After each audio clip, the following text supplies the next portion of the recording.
이 이야기는 병원이나 제약회사에서 꺼내기 껄끄러워하는 이야기입니다. 설탕만 줄이면 된다는 말, 절반만 맞는 말입니다. 당뇨 환자들이 설탕은 열심히 피하면서 오히려 혈당을 더 치솟게 만드는 음식들을 모른 채 먹고 있는 모습을 보면 너무 안타깝습니다. 설탕보다 더 혈당을 치솟게 만드는 음식들이 있다는 사실 오늘 제대로 알려드리겠습니다. 어떤 분들은 흰쌀밥이 왜 하실지도 모르겠습니다. 하지만 저는 제 몸으로 확인했고 환자들에게도 실천하게 했습니다. 그 결과는 너무나 놀라웠습니다. 제가 오늘 이 이야기를 하는 이유는 바로 여러분께서 불필요한 고통을 겪지 않길 바라는 마음 때문입니다.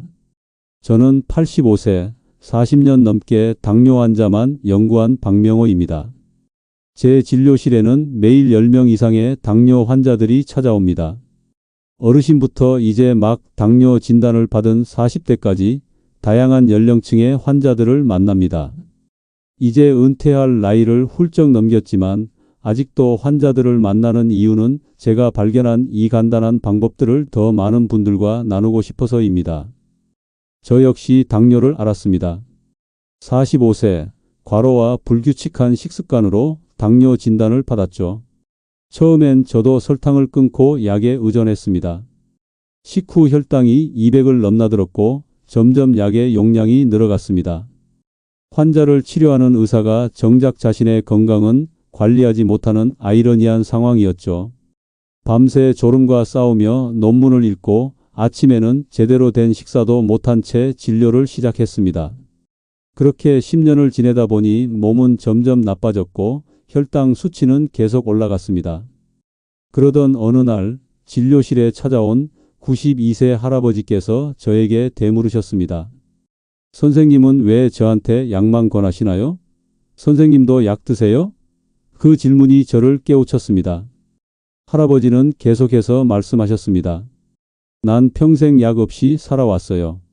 우리 시골에서는 음식이 약이었거든. 그 말씀을 듣고 저는 깊은 반성에 빠졌습니다. 의사라는 직업이 주는 권위에 안주해 있던 제 자신을 발견했기 때문입니다. 그 후 10년간의 실험과 연구 끝에 저는 약 없이도 혈당을 안정적으로 유지하는 방법을 찾았습니다. 단순히 책에서 배운 지식이 아니라 제 몸으로 직접 실험하고 환자들과 함께 증명한 방법들입니다. 처음에는 작은 변화였습니다. 밥을 먹기 전에 채소를 먼저 먹는 습관, 군고구마 대신 찐고구마로 바꾸는 것, 과일 종류와 섭취 시간을 조절하는 것. 이런 작은 변화들이 모여 큰 차이를 만들었습니다. 지금은 약 없이 혈당을 관리하고 있습니다. 당화혈색소 5.8, 공복혈당 110 이하로 유지하고 있죠. 수천 명의 환자와 함께 실험했고 그 결과를 오늘 공유합니다. 그중 다수는 이미 혈당약을 끊고 생활하고 있습니다. 여러분도 오늘 이 이야기를 듣고 실천하신다면 분명 큰 변화를 경험하실 수 있을 겁니다. 혹시 여러분도 약에 의존하는 생활이 지치셨나요? 약을 먹어도 혈당이 잘 조절되지 않아 좌절감을 느끼시나요? 오늘 이 영상이 도움이 될 것 같다면 구독과 좋아요 부탁드립니다. 여러분의 건강한 노후를 응원합니다. 처음엔 저도 어렵게만 느껴졌습니다. 무엇부터 시작해야 할지 막막했죠. 수많은 논문과 연구 결과를 검토하고 직접 환자들과 실험해 보았습니다. 그리고 놀라운 사실을 발견했습니다. 단 하나, 식사 전 채소를 먼저 먹는 습관만으로 변화가 시작됐습니다. 왜 이런 간단한 방법이 효과가 있을까요? 그것은 우리 몸의 혈당 조절 메커니즘과 관련이 있습니다. 우리가 음식을 먹으면 혈당이 올라가고 이에 대응해 췌장에서 인슐린이 분비됩니다. 인슐린은 혈당을 세포로 이동시켜 에너지로 사용하게 하죠. 그런데 당뇨 환자는 이 과정에 문제가 생깁니다. 인슐린이 제대로 작동하지 않거나 충분히 분비되지 않는 것입니다. 여기서 중요한 것은 우리가 어떤 음식을 먼저 먹느냐에 따라 혈당의 상승 속도가 달라진다는 점입니다. 식사 순서를 바꾸는 것으로 혈당이 30에서 40 낮아지는 것을 확인했습니다. 그리고 아침 공복에 먹는 양배추찜, 과일 선택, 간식 조절. 작은 선택 하나하나가 모여 당화혈색소를 1에서 2 이상 낮추는 결과를 만들었습니다. 제 연구실에서는 20명의 당뇨 환자를 대상으로 3개월간 식사 순서만 바꾸는 실험을 진행했습니다. 아무런 약물 변화 없이 오직 식사 순서만 채소, 단백질, 탄수화물로 바꾸도록 했습니다. 그 결과 참가자 전원의 당화혈색소가 평균 1.2 낮아졌습니다. 이는 약물 치료와 맞먹는 효과였습니다. 제 환자 중 한 분, 78세 박영수 할아버지는 20년간 당뇨약을 드셨습니다. 하지만 식사 순서를 바꾸고 흰 쌀밥 대신 현미 혼합밥으로 바꾸는 것만으로 3개월 만에 약을 절반으로 줄일 수 있었습니다. 영수 할아버지는 매일 아침 양배추찜 10장으로 하루를 시작했고 식사할 때는 항상 채소를 먼저 드셨습니다. 처음에는 귀찮아 하셨지만 혈당이 개선되는 것을 직접 확인하시고는 완전히 습관이 되었다고 하셨습니다. 영수 할아버지는 말씀하셨습니다. 선생님, 이렇게 간단한 방법이 있었다니 왜 아무도 알려주지 않았을까요? 20년 동안 약만 먹었는데 밥 종류와 식사 순서만 바꿨을 뿐인데 이렇게 달라질 줄 몰랐어요. 이제는 손주들에게도 이 방법을 알려주고 있답니다. 오늘 영상은 여기서부터가 본론입니다. 설탕보다 더 위험한 5가지 음식과 혈당을 안정시키는 방법에 대해 끝까지 들어보셔야 그 이점을 제대로 누리실 수 있습니다. 백세지의 채널을 처음 방문하셨다면 구독과 좋아요 부탁드립니다. 앞으로도 건강에 도움되는 좋은 말씀 자주 나누겠습니다. 혹시 가능하시다면 멤버십에도 가입해 보시겠어요? 저희가 준비한 건강 정보들을 먼저 받아보실 수 있고 꼭 필요한 이야기들을 빠짐없이 챙겨보실 수 있습니다. 함께 건강하게 오래오래 지내실 수 있도록 정성을 다해 알려드리겠습니다. 100세 건강을 위한 실천적 지혜를 매주 나누고 있습니다. 혹시 지금까지 당뇨는 평생 약을 먹어야만 한다고 생각하셨나요? 아니면 혈당 관리는 단순히 설탕만 피하면 된다고 여기셨나요? 이제부터 진짜 혈당 관리법과 비밀에 대해 알려드리겠습니다. 첫 번째, 흰쌀밥, 매일 먹는 주식이 혈당 폭탄입니다. 이제 본격적으로 설탕보다 더 위험한 음식에 대해 말씀드리겠습니다. 첫 번째로 말씀드릴 음식은 흰쌀밥입니다. 의외죠? 우리 한국인의 주식인데 매 끼니마다 먹는 밥이 설탕보다 위험하다니요. 하지만 사실 흰쌀밥의 혈당 지수는 85 이상으로 설탕보다 더 빠르게 혈당을 올립니다. 섬유질이 거의 없고 인슐린 저항을 높이기도 합니다. 혈당 지수란 식품이 혈당을 얼마나 빨리, 얼마나 많이 올리는지를 나타내는 수치입니다. 포도당의 혈당 지수를 100으로 했을 때 설탕의 혈당 지수는 약 65입니다. 그런데 놀랍게도 흰쌀밥의 혈당 지수는 최대 90까지 올라갈 수 있습니다. 더욱 충격적인 것은 우리가 이 음식을 하루 3번 먹는다는 사실입니다. 제 진료실에 오셨던 70세 김영철 어르신의 사례를 말씀드리겠습니다. 영철 어르신은 당뇨 진단 후 설탕과 과자를 끊고 규칙적인 식사를 했습니다. 하지만 매일 흰쌀밥을 3끼 드셨습니다. 혈당을 측정했더니 식후 혈당이 무려 250까지 올랐고 약을 늘려도 효과가 없었습니다. 저는 영철 어르신에게 밥의 종류를 바꿔보자고 제안했습니다. 처음에는 반신반의하셨습니다. 평생 먹던 쌀밥이 나쁠 리가 없지 않나요? 하고 물으셨죠. 그래서 저는 함께 실험을 해봤습니다. 흰 쌀밥과 현미 혼합밥을 각각 먹고 혈당을 측정했더니 현미 혼합밥을 먹었을 때 식후 혈당이 40이나 낮게 나왔습니다. 현미에는 식이섬유가 풍부해 혈당 상승을 완화시킵니다. 또한 비타민과 미네랄도 풍부해 전반적인 건강에도 좋습니다. 처음에는 현미 50% 혼합밥부터 시작해 보세요. 처음엔 질겨도 익숙해지면 포만감도 커지고 혈당도 안정됩니다. 점차 현미 비율을 높여가는 것이 좋습니다. 다만 치아나 소화가 약하신 분들은 주의하셔야 합니다. 이런 분들은 발화현미, 보리, 귀리 등을 혼합해 부드럽게 지으시면 좋습니다. 발화현미는 일반 현미보다 소화가 잘 되고 영양소 흡수율도 높습니다. 압력밥솥을 사용하면 더 부드럽게 조리할 수 있습니다. 혹시 모르시는 분들을 위해 추가로 말씀드리자면 흰밥 대신 잡곡밥을 드셔도 좋습니다. 율무, 기장, 수수, 차조 등 다양한 잡곡을 섞어 드시면 혈당 상승 속도를 늦출 수 있습니다. 또한 밥과 함께 해조류, 나물 등을 충분히 섭취하는 것도 중요합니다. 밥의 양을 줄이고 반찬의 비율을 늘리는 것만으로도 혈당 관리에 큰 도움이 됩니다. 여러분은 어떤 밥을 드시고 계신가요? 혹시 아직도 흰쌀밥만 드시고 계신 건 아닐까요? 오늘부터 현미 혼합밥으로 바꿔보시는 건 어떨까요? 작은 변화지만 혈당 관리에는 큰 차이를 가져올 것입니다. 두 번째, 흰 식빵, 아침 한 조각이 설탕보다 위험합니다. 두 번째로 주의해야 할 음식은 흰 식빵입니다. 바쁜 아침 간편하게 한 조각 먹는 흰 식빵이 혈당에 얼마나 해로운지 아시나요? 흰 식빵은 혈당 지수 90 이상으로 정제된 탄수화물입니다. 섬유질과 단백질이 거의 없어 혈당을 급격히 올립니다.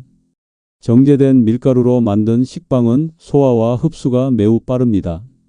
마치 설탕물을 마시는 것과 비슷한 효과가 나타납니다. 게다가 대부분의 사람들이 식빵에 잼이나 꿀을 발라 먹기 때문에 혈당 상승 효과는 더욱 커집니다.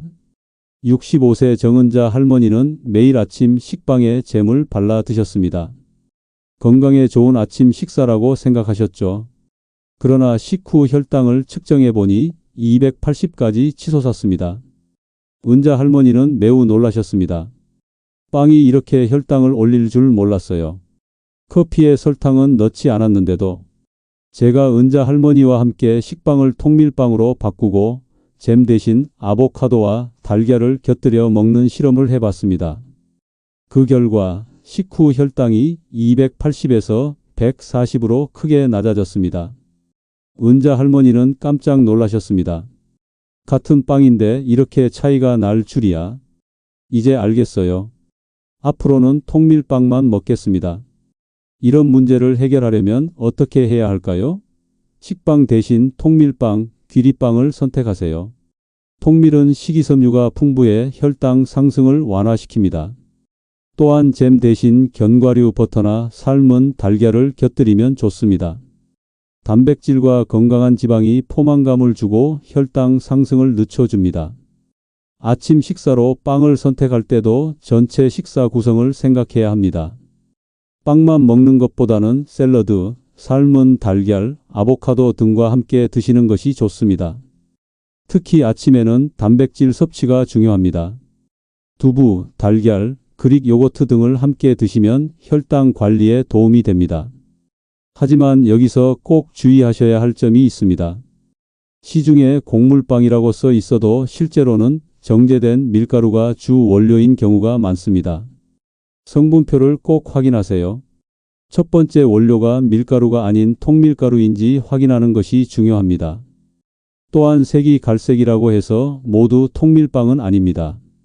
일부는 카라멜 색소를 넣어 색만 갈색으로 만든 경우도 있습니다. 아침 식사로 어떤 음식을 선택하고 계신가요?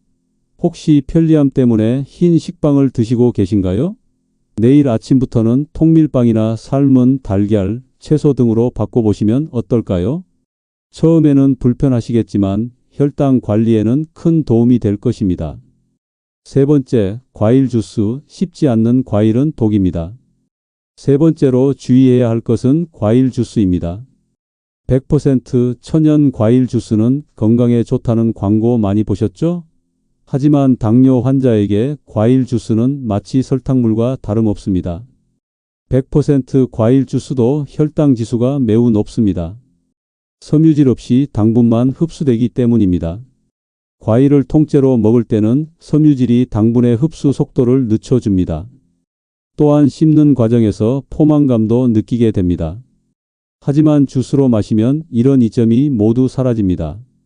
심지어 한 잔의 오렌지 주스에는 오렌지 3-4개의 당분이 들어있다는 것도 문제입니다.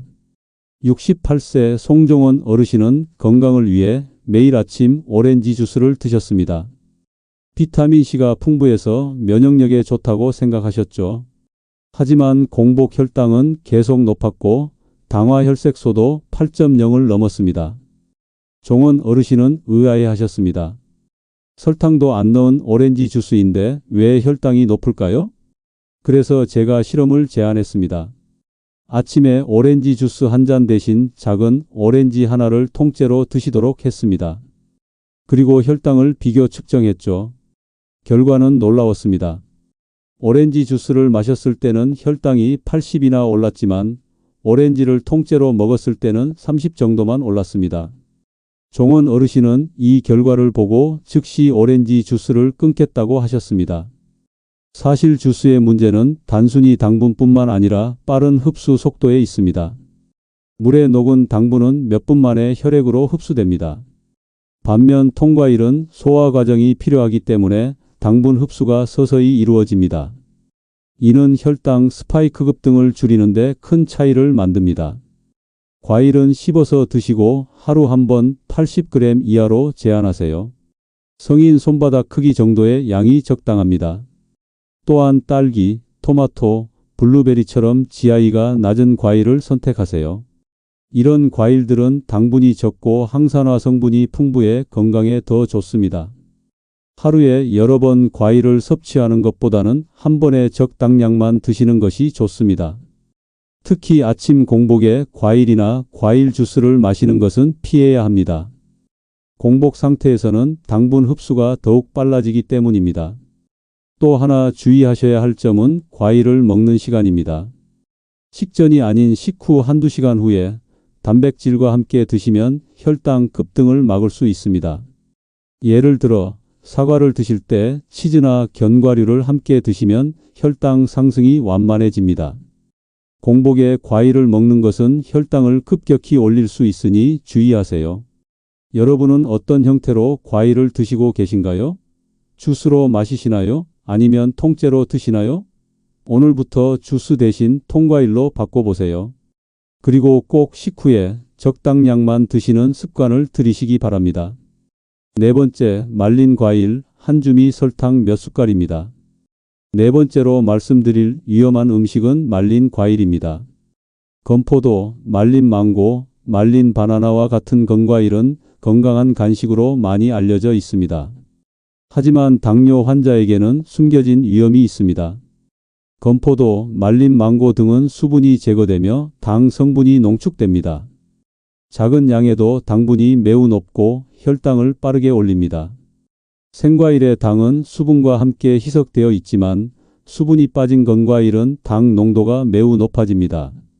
예를 들어 포도 한 줌과 건포도 한 줌은 같은 양의 당분을 가지고 있지만 건포도는 훨씬 작은 부피에 더 많은 당분이 농축되어 있습니다. 그래서 쉽게 과식하게 됩니다. 72세 박명자 할머니는 아침 간식으로 말린 바나나를 즐기셨습니다. 건강에 좋은 간식이라고 생각하셨기 때문입니다. 하지만 매번 식후 졸림과 피로를 느꼈고 검사 결과 혈당이 급등한 상태였습니다. 명자 할머니는 물었습니다. 말린 과일이 나쁜가요? 광고에서는 건강식품이라고 했는데 저는 명자 할머니와 함께 실험을 해보았습니다. 말린 바나나 한 줌과 생바나나 반 개를 각각 먹고 혈당을 측정했습니다. 말린 바나나는 식후 혈당을 110이나 올렸지만 생바나나는 50 정도만 올렸습니다. 명자 할머니는 깜짝 놀라셨습니다. 이렇게 차이가 날 줄 몰랐어요. 이제 말린 과일은 피해야겠네요. 사실 말린 과일이 영양분을 많이 함유하고 있는 것은 사실입니다. 하지만 그만큼 당분도 농축되어 있습니다. 생과일 100g과 말린 과일 100g을 비교하면 말린 과일의 당 함량이 35배 정도 높습니다. 예를 들어 건포도 한 스푼은 설탕 3티스푼과 비슷한 양의 당분을 포함하고 있습니다. 말린 과일보다는 생과일로 대체하시고 되도록 저당과일을 소량만 드세요. 베리류, 토마토, 자몽 등이 좋은 선택입니다. 이런 과일들은 당 함량이 적고 섬유질이 풍부해 혈당 상승이 완만합니다. 또한 과일을 드실 때는 반드시 양을 제한하세요. 베리류는 반컵, 큰 과일은 4분의 1개 정도가 적당합니다. 특히 주의해야 할 것은 건강간식이라는 라벨이 붙은 제품들입니다. 건강간식이라고 과신하지 마시고 무가당 표시 여부를 꼭 확인하세요. 일부 말린 과일에는 당분을 추가로 넣는 경우도 있습니다. 특히 말린 망고, 말린 크랜베리 등은 당분을 첨가하는 경우가 많으니 주의하세요. 가능하면 집에서 직접 과일을 소량 말려서 드시는 것이 좋습니다. 말린 과일이 꼭 필요하다면 매우 소량만 드시고 반드시 단백질이나 건강한 지방과 함께 드세요. 예를 들어 건포도 5알과 아몬드 10알을 함께 드시면 혈당 상승을 완화시킬 수 있습니다. 단, 당뇨가 심한 분들은 말린 과일을 완전히 피하는 것이 좋습니다. 여러분은 어떤 간식을 즐겨 드시나요? 건강하다고 생각해서 말린 과일을 드시고 계시진 않나요? 내일부터는 말린 과일 대신 신선한 과일을 소량만 드시는 건 어떨까요? 그것도 식후에 단백질과 함께 드시면 혈당 상승을 줄일 수 있습니다. 5번째, 튀긴 음식, 바삭한 유혹 뒤에 고혈당. 마지막으로 말씀드릴 위험한 음식은 튀긴 음식입니다. 튀김은 달지 않으니 당뇨에 괜찮겠지라고 생각하시는 분들이 많습니다. 하지만 이것은 큰 오해입니다. 튀김은 전분, 기름 조합으로 혈당도 올리고 인슐린 저항도 유발합니다. 혈당뿐 아니라 콜레스테롤, 중성지방에도 영향을 줍니다. 튀김 옷에 사용되는 밀가루는 정제된 탄수화물로 혈당을 빠르게 올립니다. 또한 고온에서 튀기는 과정에서 전분이 빠르게 분해되어 더 쉽게 흡수됩니다. 거기에 트랜스 지방이 포함된 기름은 인슐린 저항성을 높여 혈당 조절을 더 어렵게 만듭니다. 66세 최순덕 어르신은 튀김은 단맛 없으니 괜찮겠지 하며 자주 드셨습니다. 특히 튀김 오징어와 튀김 만두를 좋아하셨죠. 하지만 검사 결과 식후 혈당과 중성지방 수치가 모두 위험 수준이었습니다. 순덕 어르신은 놀라셨습니다. 튀김이 혈당을 이렇게 올리는 줄 몰랐어요. 단 음식도 아닌데. 저는 순덕 어르신과 함께 식후 혈당 변화를 측정해 보았습니다. 찐 만두를 먹었을 때는 혈당이 40 정도 올랐지만 튀긴 만두를 먹었을 때는 120이나 올랐습니다. 순덕 어르신은 즉시 튀김을 끊겠다고 하셨습니다. 이제 알겠어요. 바삭한 맛이 그만한 위험을 감수할 가치가 없네요. 튀김이 위험한 또 다른 이유는 산화된 기름 때문입니다. 고온에서 반복적으로 사용된 기름은 유해 화합물을 생성하며 이는 인슐린 작용을 방해하고 염증을 유발합니다. 외식할 때 특히 주의해야 하는 이유가 바로 이것입니다. 대부분의 식당에서는 같은 기름을 반복해서 사용하기 때문입니다. 튀김 대신 에어프라이어를 활용한 구이나 찜 요리로 바꿔보세요. 감자튀김 대신 구운 단호박, 고구마칩 등이 좋습니다. 에어프라이어는 기름을 최소한으로 사용하면서도 바삭한 식감을 낼 수 있어 건강에 좋습니다. 또한 찜 요리는 영양소 손실을 최소화하면서 건강하게 조리할 수 있는 방법입니다. 집에서 요리할 때는 올리브유나 아보카도, 오일과 같은 건강한 지방을 사용하세요. 이런 기름들은 혈당 상승을 완화시키고 건강한 지방을 공급합니다. 또한 조리 온도도 중요합니다. 고온보다는 중저온에서 천천히 조리하는 것이 영양소 파괴를 줄이고 유해 물질 생성을 막습니다. 특히 주의하셔야 할 점은 튀김옷을 입힌 음식은 흰 밀가루 함량이 높아 혈당에 특히 해롭습니다. 절대 공복에 드시지 마세요.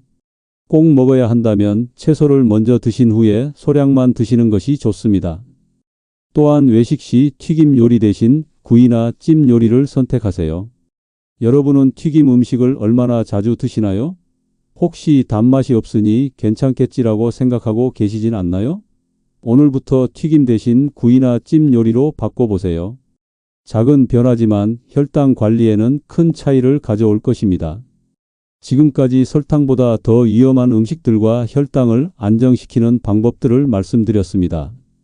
어떠셨나요? 생각보다 간단한 방법들이었죠? 그렇습니다. 건강은 거창한 데서 오지 않습니다.